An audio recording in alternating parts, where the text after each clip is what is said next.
تدري ان اعز ربعك يقدر يزنك 10 سنين وانت صاعد؟ شلون؟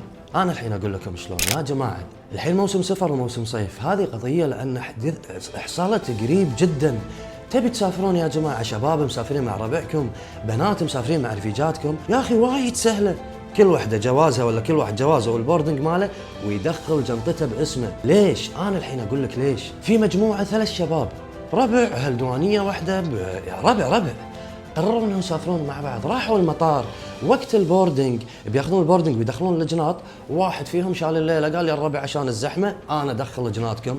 دخلوا الجناط وسافروا، لكن لما وصلوا الى الدوله الثانيه هذا الشخص قالوا له الجمارك تعال ممكن تفتح جنطتك، وفتح الجنطه الريال واثق من نفسه ويلقون فيها كوكو ماريجوانا داخل جنطته. طبعا هذا الولد ترى تبهذل ومحجوز لمده 9 شهور. يلا حصل على حكم البراءه لما نثبتنا ان الملابس اللي بالجنطه مو ملابسه ولا قياساته والاغراض الشخصيه مو اغراضه، وتصريح باستخراج الكاميرات اللي بالمطار تبين انه هو ماخذ جناط مجموعه كامله وانها الجناط كلها ما تخصه الا جنطه واحده اللي تخصه. يا الله حصل على حكم البراءة. تبي تستانسون بسفركم، تروحون مرتاحين ترجعون مرتاحين.